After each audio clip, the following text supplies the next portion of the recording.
Murimi Mwangi, KTN News.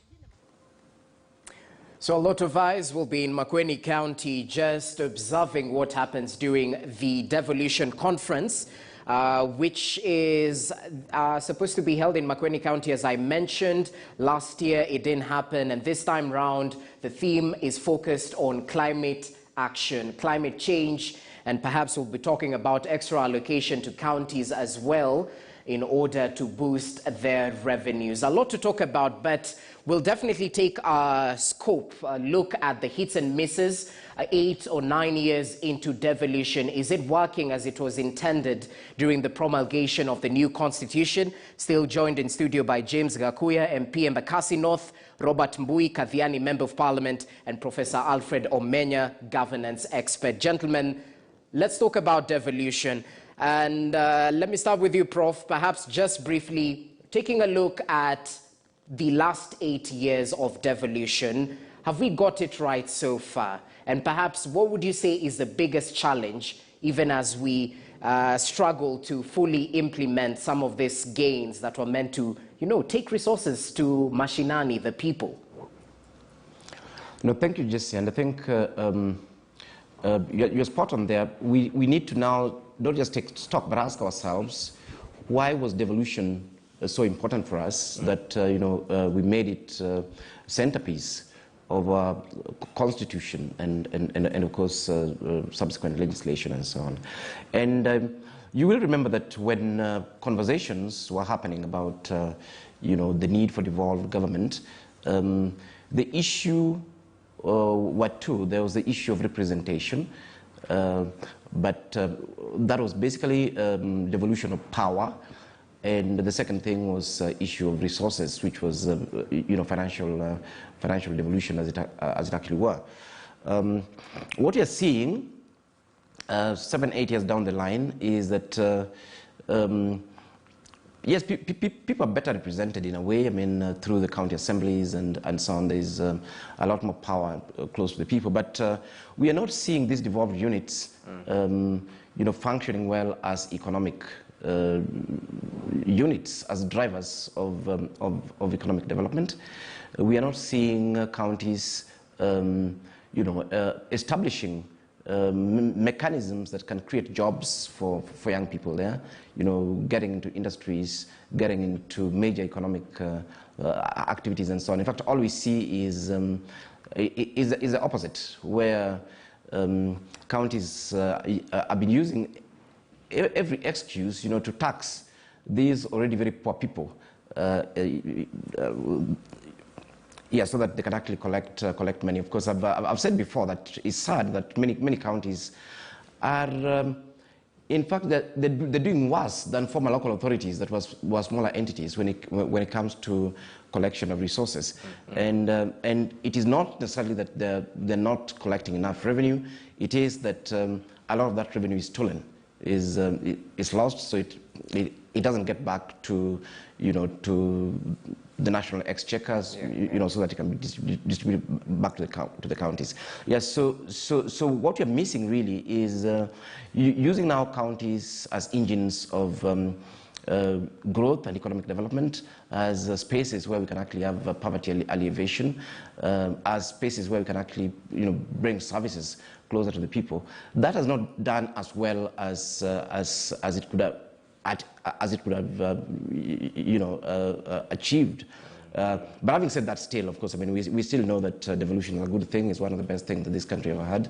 We are seeing, of course, roads and hospitals and all sorts of things closer to the people.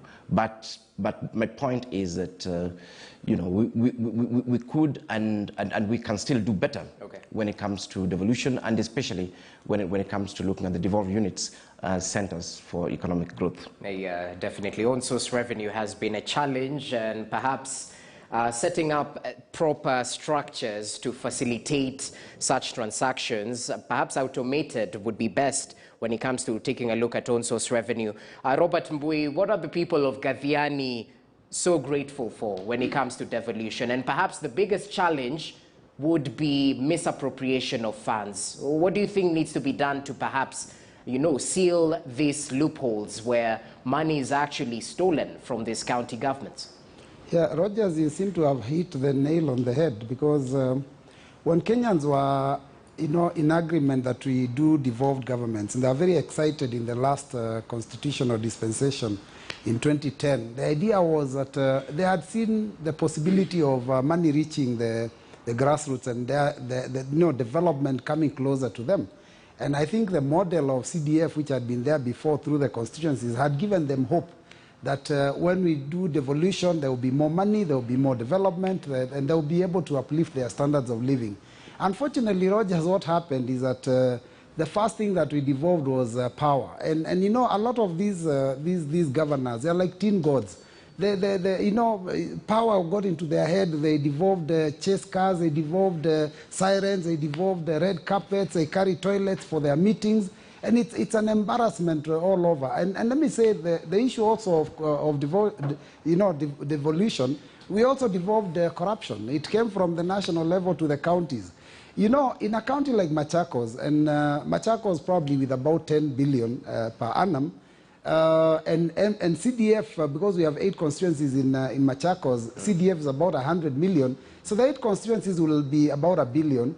The CDF money can be seen in every corner of Machakos County, but the county money can be seen. In my constituency, people have always asked what happened to our county, what happened to the money that comes every year. So it's unfortunate, but I think we need to maybe figure out how we can release money from maybe the exchequer directly to projects in the model of CDF, where money is released for a project. If you have allocated 1 million shillings for maybe the renovation of a school, certain number of classes, that is what is released from the exchequer. But here, the governors get money, they do a budget every year, they go around asking what people want, people give their preferences, and at the end of the day, they never get that. The last time in Kadhiani, people refused to actually go for those meetings where they're being asked what do you want, because they said, from 2013, every year you come, you ask us our issues, we give you the preferences, and you do nothing. Next year you come again with the same stories. So I think devolution, in my case, in Machakos County, has let us down. And I think people are going to start having a problem with devolution because of the kind of leadership that is in this country in terms of the governors. Okay, interesting. Let's cross over to Gakuya. Well, what's your take on perhaps some of the wins and challenges? And speaking of challenges, one of them has to be the late disbursement of funds to counties. It paints a scenario where it's the national government against the county governments. What's your take on that, even as we talk of the 370 billion that has equally been allocated to counties in this particular financial year?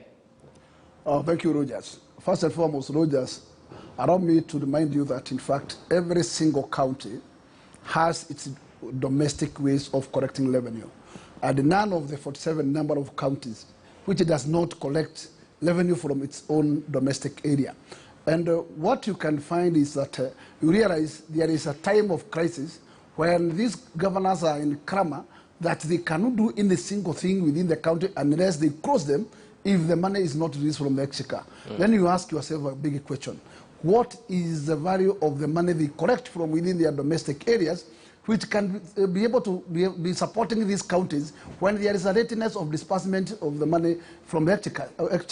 I believe that, in fact, if these monies are well handled and well harnessed, it's a money which can be able to be clearing issues to do with the payment of their staffs, so that at least the money they got from the government can only be able to be streamed to the areas of development and areas of those other areas of need where the money they collect does not meet.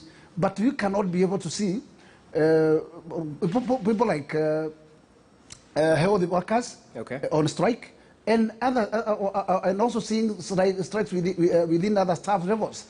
In that particular case, I would say the management of the counties, one thing I would say, it's a big plus to the community, because at least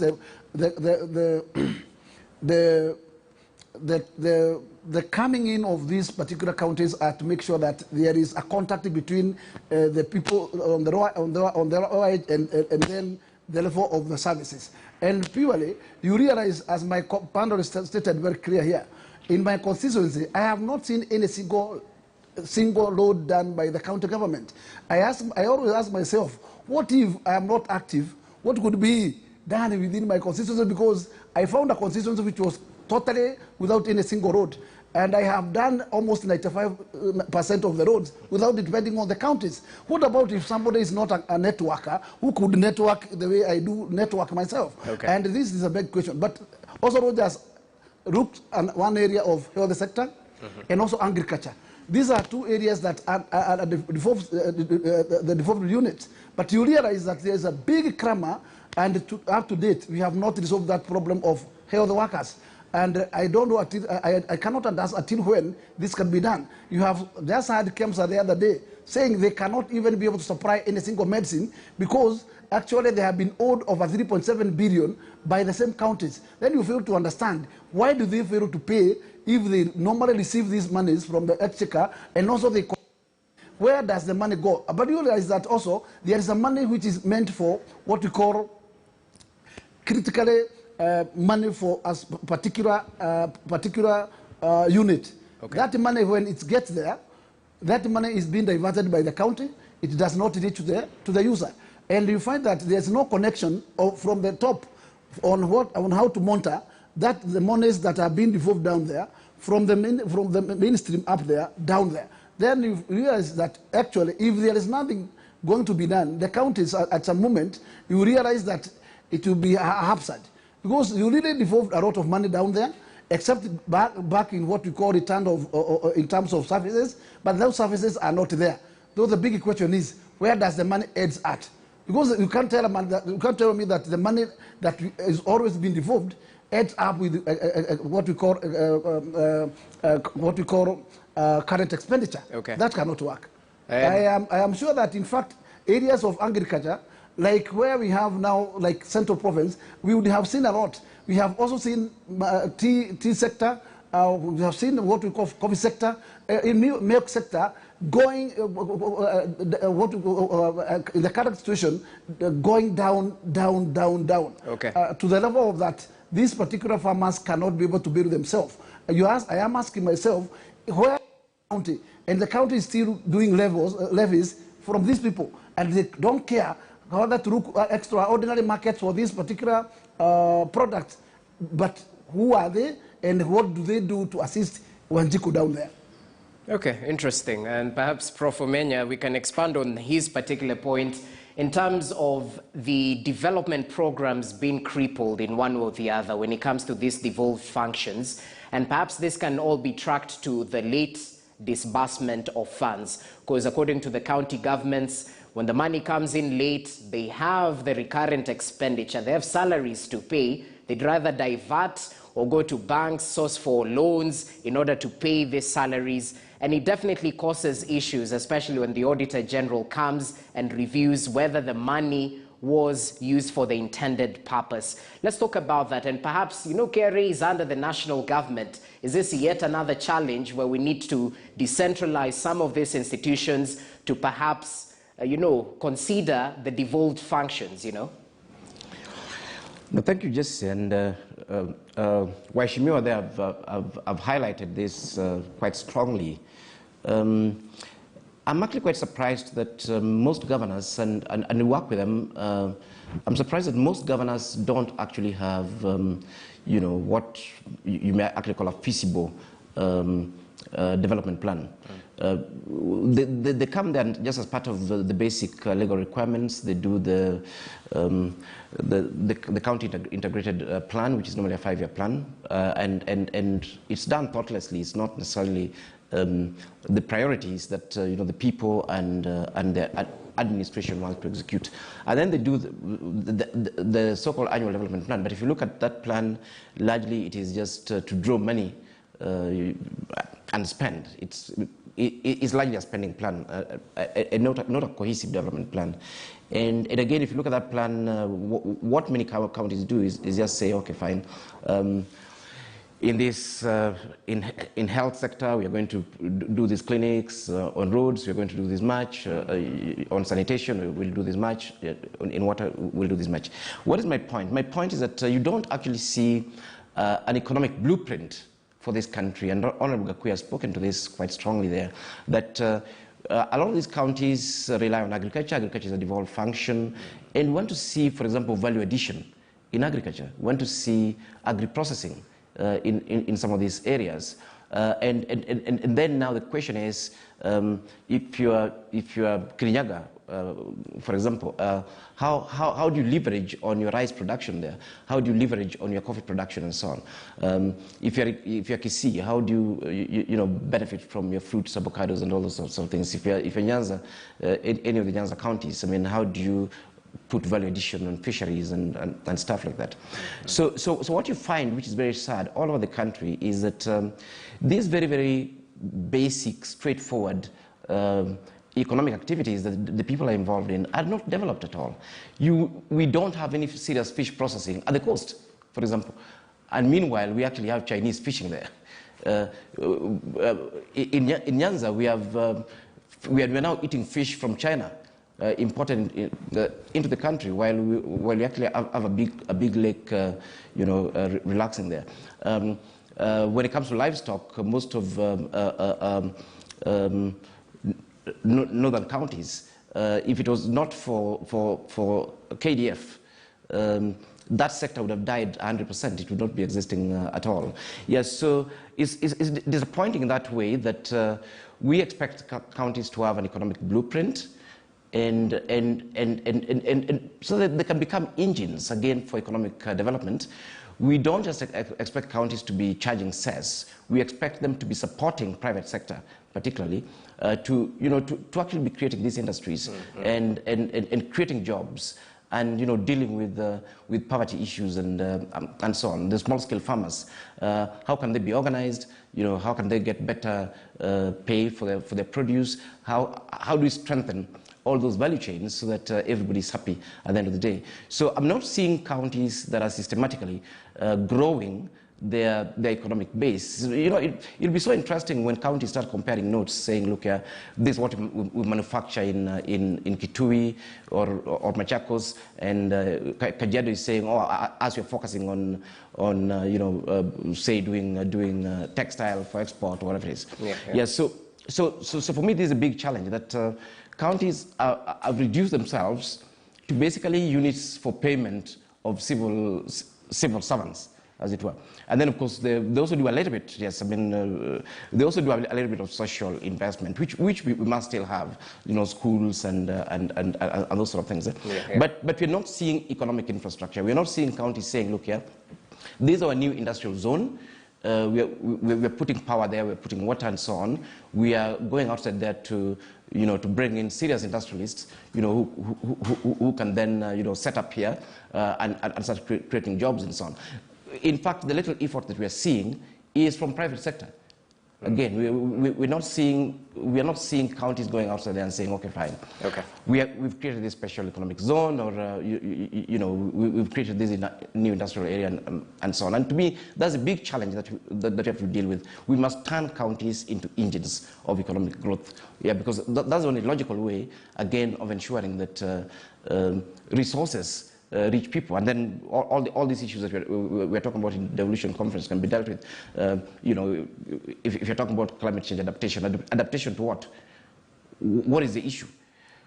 It is because some of these value chains are being impacted directly by climate, and if you're not growing anything, then you'll never really benefit from some of these climate interventions. So engines of economic growth, perhaps we should steer towards that particular direction. And Robert Mbui, I don't know if you're a supporter of BBI. Do you think the 35% of national revenue allocated to counties will perhaps be a step in the right direction? Because just yesterday we had Raila Odinga mention it again, saying that if he becomes president, he will still push for 35% allocation to counties. But what's your take on that?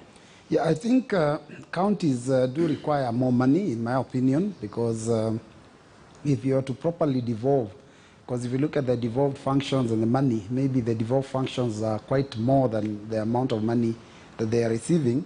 But we also need to look at the governance structure of counties. We need to figure out the kind of people. And I think this goes to Kenyans, because when Kenyans are doing their elections, many times they rush for the popular candidates, the people who spend time in funerals and hang around with them in church. And they forget that when it comes to, you know, positions like governor, what you require is a manager. So I think that's maybe, we need to do a lot of civil education to our people so that they elect the right people for you know, into those positions. If you are to get the right people in the position of governor in this country, even the money they're getting right now would actually be able to be seen and felt. But, you know, I think my support for the increase in the money going to the counties is on the belief that going forward, most likely we're going to have better, you know, better quality governors. And probably the system is going to take action against those that have been involved in corruption scandals. Because I think over 50% of our governors have active and well-known cases on corruption. So I think it's important that we increase the money, but we also, you know, move from that level of leadership to a level of leadership that believes in respect for public funds. And speaking of public funds, Mbui, still with you, do you think devolution is the actual bottom-up economics? Well, what's your take on that? Yes, it is. Ideally, when people talk about bottoms up, which is to support the people at the bottom, to rise them up, and that's what devolution is there to do. The devolution was to put money in people's pockets at the grassroots, and by doing projects. You know, ideally, if our governors were able to work properly, it means that in every village there will be projects that are taking place there, and people would be economically empowered. You see, if you look at CDF, for example, the model of CDF, when we build a classroom in the village, the people in that neighborhood will receive that money. Some will deliver cement, some will deliver sand, some will deliver the stones, some will provide the workmanship. So the money is spent and the money actually remains at the grassroots. So that's basically the idea of raising people up, not giving people handouts. Because I think there are people, when they talk about bottom-up economics, they think it is handouts. And I think the folly is that even those who are the ones who've been talking loudly about this bottom-up economy think it's a matter of handouts, which is really a mess for the country. Gakuya, is it just a matter of handouts, according to you? Rogers, for sure. My understanding what I call bottom-up is purely the model of the devolution. Because the devolution, its mandate from the beginning was purely to uplift those who are at the lowest level and bring them up so that you can reach them. And as my panelist is explaining, it's very clear. When you are doing a road, that road, actually, the manual workers will be from that particular locality. And they will be independent, whether it will be 500 shillings per day as a laborer and 1,000 shillings as a fundi. At the end of the day, you'll be getting what we call daily bread. And that's a way to make the growth.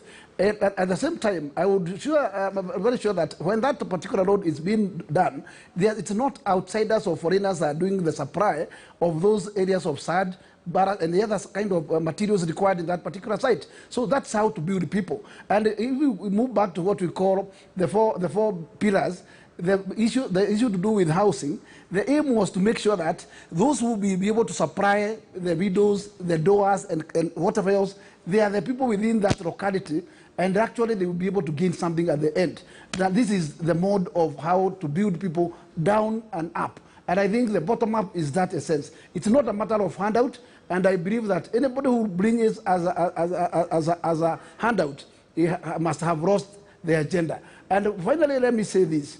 If we have a working county, there is no single county without a resource. Where there is no farming, there is what we call maybe minerals. Where there is no minerals, there is something else. And I am telling you for sure, in areas of farming areas, I think there is those areas that we should, the element of aggregate farming, and especially like in the tea industry, you find that aggregate works a lot, works well. And I think the counties are in the very best position for this aggregate. If there people are cashew nuts, you can aggregate them together and make sure that at the end of the day, they can be able to take their produce in one area, where at the end of the day they can be able to reap out of that. And I think the counties has a lot of roadmap if they can utilize their and maximize their space, because they have a big space to make sure that Wanjiko is economically is turning to the other side of the coin.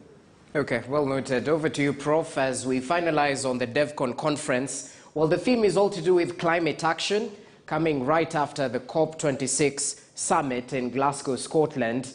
And it's also coming at a time when Kenya is reeling yet again from the effects of drought. So when we talk about climate action, especially financing some of these necessary actions in order to change from climate change, what exactly would be the major challenge? Because I was looking at some of the recommendations, arid counties planting 2 million trees, the other counties planting 1 million trees. What exactly would be the main challenge when it comes to implementing rather than making promises, of which the COP26 was scrutinized for? More promises and less action.